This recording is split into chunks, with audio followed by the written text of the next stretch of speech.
Alors, nous sommes samedi. Et si vous vous souvenez, la dernière fois quand j'ai discuté avec le poseur de pavés, il s'est engagé à dire qu'il allait me livrer le site entièrement recouvert de pavés samedi. C'est donc un grand jour. On va entrer sur le site et on va constater s'il a tenu sa promesse ou pas. D'après vous, est-ce qu'il a pu poser tous les pavés et tenir le délai de samedi? J'ai hâte de le savoir. C'est parti. Alors, qu'est-ce qu'on va découvrir? Bon, ok. Ça, c'est pas très satisfaisant parce que de ce que je constate, on est loin d'avoir des pavés posés sur tout le site.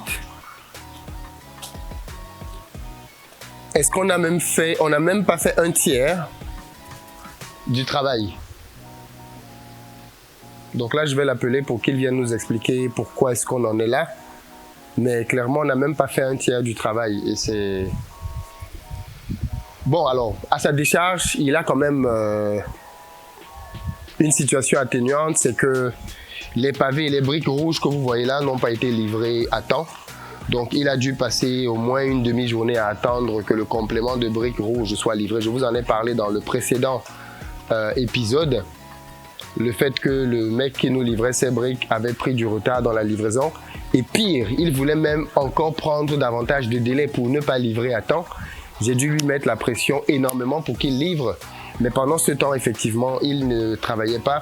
Donc, à la limite, j'ai envie de dire que il a pris une demi-journée à attendre.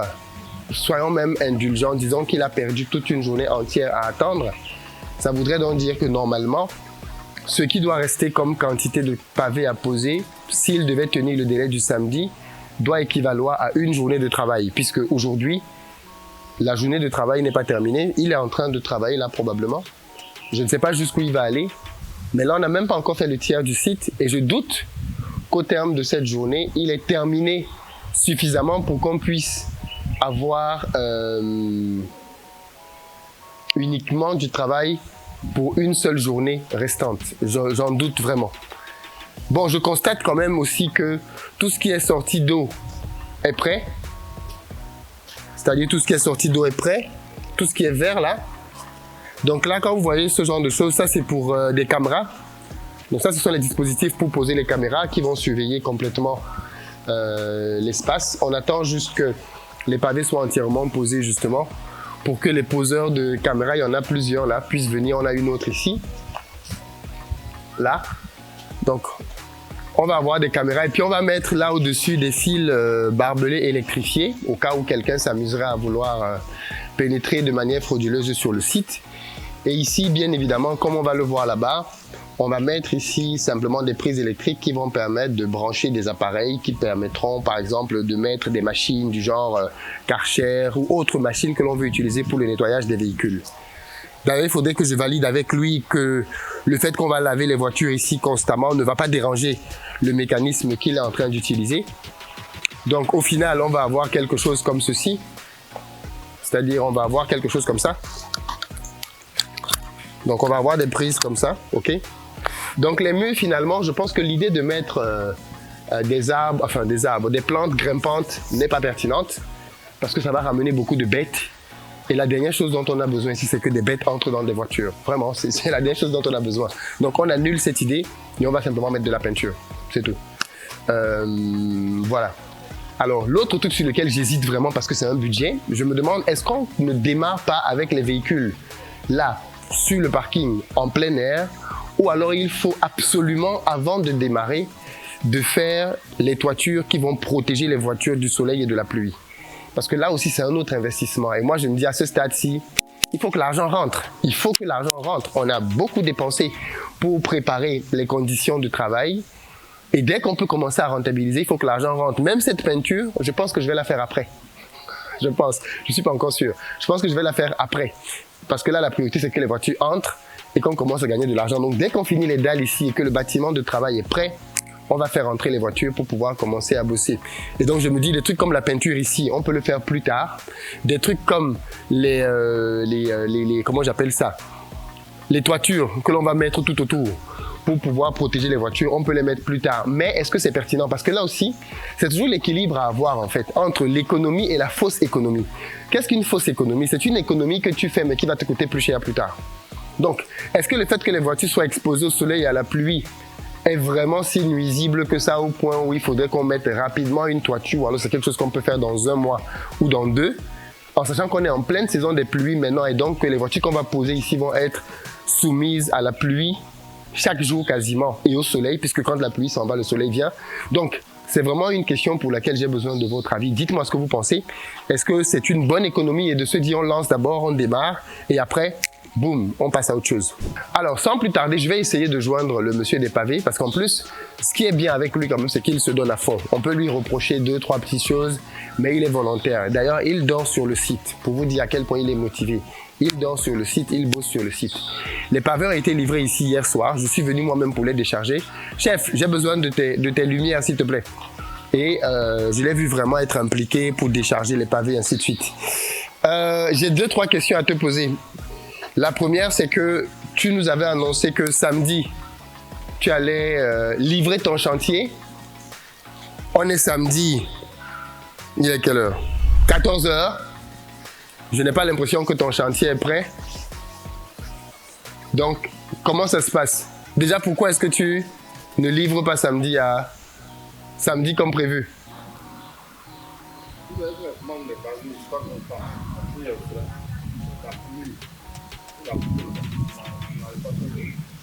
Donc tu dis il y a 2 choses. J'ai fait la commande des pavés qui n'est pas arrivée à temps, je suis d'accord. Et tu dis la pluie. Mais est-ce qu'il a plu ces derniers jours? Hier, il n'a pas beaucoup plu.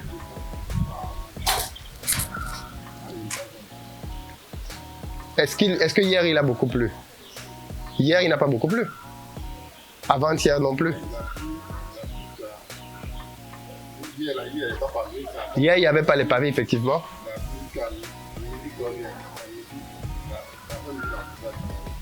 Ok, donc avant-hier, tu n'as pas travaillé de la matinée à cause de la pluie, tu as démarré. Alors toi, tu m'as dit que tu avais du mal quand il pleuvait, mais tes gars n'ont pas dit qu'ils avaient du mal quand il pleuvait. Eux, ils peuvent travailler.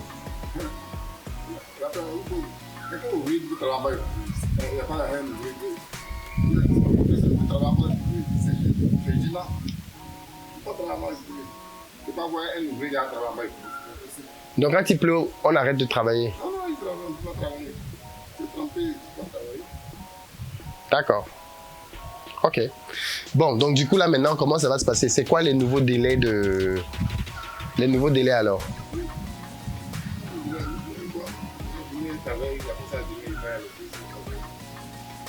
Oui, donc demain tu vas à l'église, ça je sais.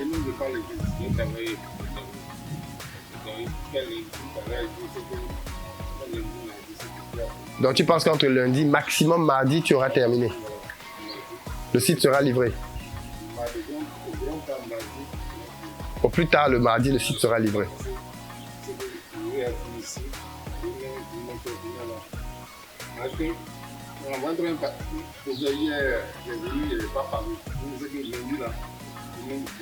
Donc lundi, tu as des gars qui vont venir en renfort alors? Donc lundi, vous serez 3 poseurs. D'accord, ok. Donc plus tard mardi, ce sera terminé. Auto. D'accord, donc tu vas mettre le ciment au bordure pour sceller. Alors du coup, j'avais une question pour toi. Vu qu'on va laver les voitures ici, ok? On va utiliser beaucoup d'eau pour laver les voitures. Ça ne va pas déranger? L'eau là va s'écouler comment? Comme il y a une pente naturelle, c'est ça? Ok. Mais alors tu dis que ça va couler pour sortir, mais est-ce que ça va venir stagner devant la barrière ou alors ça va continuer?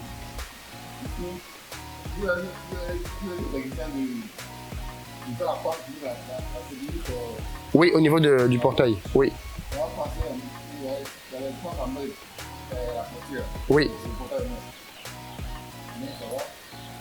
Donc il faut trouver une solution pour que l'eau ne stagne pas devant la barrière en fait, mais plutôt pour l'évacuer au-delà. Ok, je vais voir ça.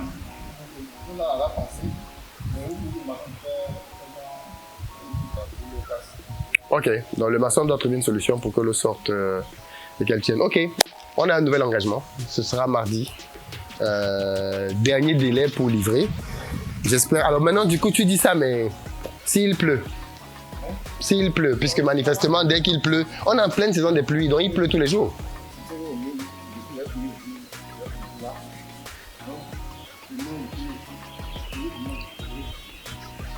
Donc, ouais. Ouais, j'ai vu que tu es seul à travailler, donc depuis aujourd'hui, effectivement, c'est toi qui poses.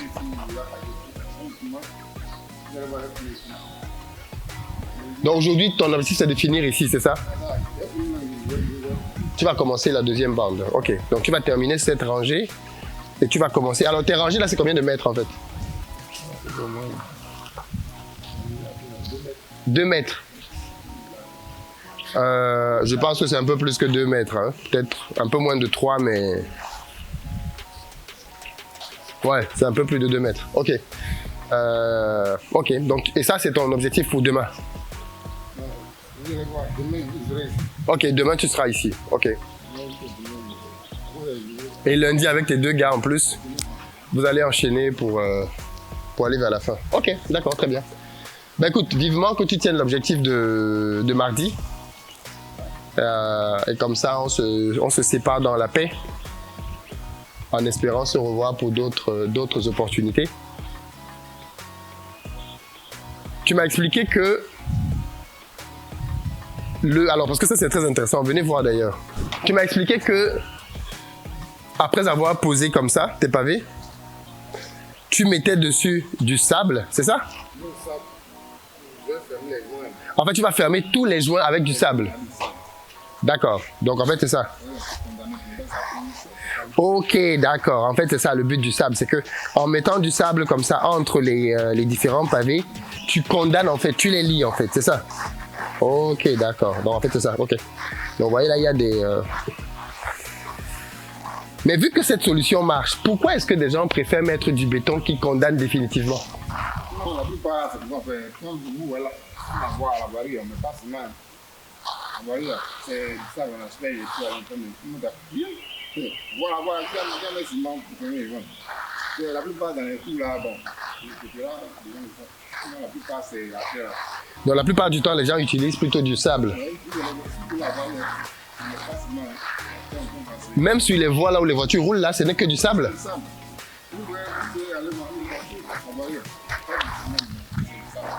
Ok.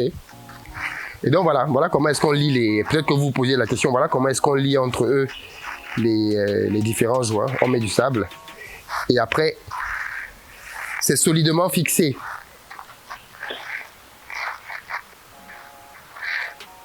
Voilà.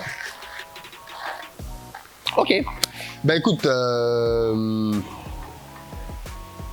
vivement que mardi arrive et que tout ça soit donc terminé pour qu'on puisse passer à autre chose. Puisque c'est une étape qui est très importante ici au chantier. Oui, non, mais moi-même, je veux que tu finisses mardi, en fait. Je pense que là-dessus, nos deux volontés coïncident. Que tu termines mardi, que je te libère et puis que je te donne ta paix.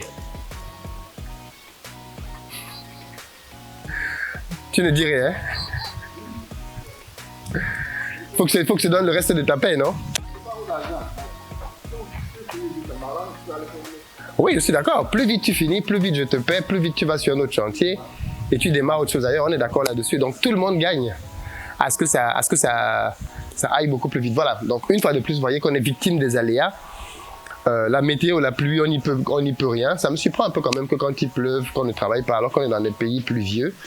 Je veux dire, en hiver, en Europe, quand il y a l'hiver, on travaille. En automne, on travaille. Or, il pleut. En automne, au printemps, enfin, il y a des saisons où il pleut quand même assez. Mais les gens travaillent quand même, les ouvriers travaillent à l'extérieur. On n'arrête pas les chantiers parce que c'est l'hiver, parce que c'est l'automne ou le printemps. Mais je suis un peu surpris qu'en Afrique, quand il pleut, certains disent qu'ils arrêtent de travailler. Maintenant, si la pluie est impropre, si leur boulot est impropre avec la pluie, ok, ça je peux comprendre. Mais si ce n'est pas le cas, pourquoi est-ce qu'on ne travaille pas sous la pluie? Est-ce que c'est pour des raisons de santé? Peut-être. Dites-moi ce que vous en pensez. Est-ce que vous pensez que la pluie devrait effectivement... c'est inhumain de vouloir que les gens travaillent sous la pluie. Peut-être que c'est le cas et c'est moi qui ne m'en rends juste pas compte. Hein. Voilà, moi je vois que quand il pleut, les gens peuvent faire du sport, les gens peuvent jouer, enfin, la pluie à la base ne te rend pas malade, quoi. À moins que... Je sais pas. En tout cas, dites-moi ce que vous en pensez. Maintenant, c'est sûr que c'est pas plaisant d'être complètement trempé quand on travaille sur un chantier, ça c'est sûr. Mais est-ce que pour autant la pluie devrait empêcher de travailler de manière globale?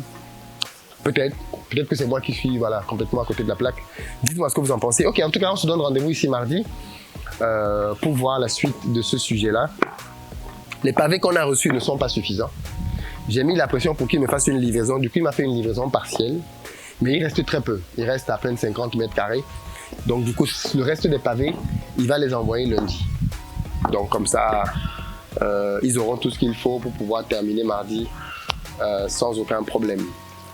Mais bon, vous voyez bien que quand vous voulez gérer un chantier comme ça, il vous faut aussi anticiper sur les problèmes à venir, anticiper sur le matériel à venir. En fait, vous êtes tout le temps en train de faire un équilibre au niveau de vos finances. Vous n'avez pas envie de mobiliser votre argent pour acheter un matériel beaucoup trop tôt, c'est pas pertinent. Mais il ne faut pas non plus que le matériel arrive à manquer sur le site. Vous voyez ce que je veux dire? Donc, c'est toujours cet équilibre-là. Parce que quand le matériel manque sur le site, vous avez du personnel que vous payez inutilement. Et ça, bien évidemment, c'est dommageable pour tout le monde.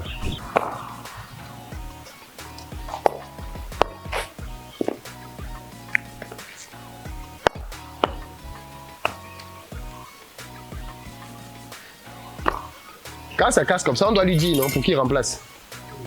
Ou bien quand ça vient, il prévoit toujours aussi un nombre en remplacement, non?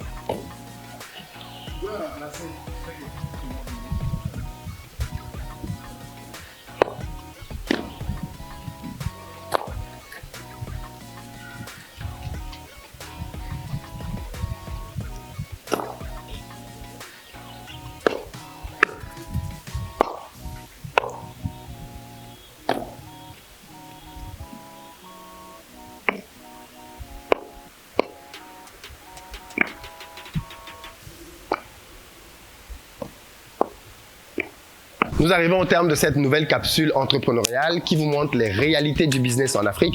J'espère qu'elle vous plaît vraiment, qu'à votre tour, vous partagez massivement ces vidéos pour nous encourager à en faire davantage parce qu'elles sont un peu plus difficiles à filmer.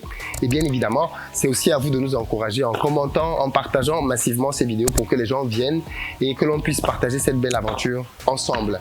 L'idée pour moi, c'est vraiment de vous faire toucher du doigt les réalités concrètes de l'entrepreneuriat dans nos pays. Si vous aussi vous voulez entreprendre en Afrique, que vous soyez en Europe ou en Amérique, dans les prochaines semaines, j'ai des journées de formation auxquelles je vous convie pour venir apprendre avec moi, mais aussi d'autres entrepreneurs qui ont du succès en Afrique, comment faire pour lancer des business pertinents ici. Tidiane Thiam a dit que si vous voulez faire x10, vous allez en Occident. Si vous voulez faire x100, x1000, c'est en Afrique qu'il faut clairement venir. Et je le pense totalement. Donc les amis, ne laissons pas cette opportunité passer. Venons au pays pour nous-mêmes être des acteurs de changement ici, sur place. Les dates pour les États-Unis et le Canada sont Montréal le 20 août, Toronto le 21 août, New York le 27 août, à Manhattan plus précisément, et le Maryland le 28 août. Pour Paris, on est ensemble pour une date unique, le 8 octobre, date à laquelle j'invite et je convie toute la diaspora européenne à venir se former pour avoir les clés permettant de lancer des business pertinents en Afrique sans avoir besoin de se ruiner. Ne ratez donc ce rendez-vous sous aucun prétexte. J'espère bien que vous l'avez compris. Tout ce que je vous montre là, c'est pour vous donner envie de venir vous-même lancer des choses et certainement pas vous décourager. À très bientôt.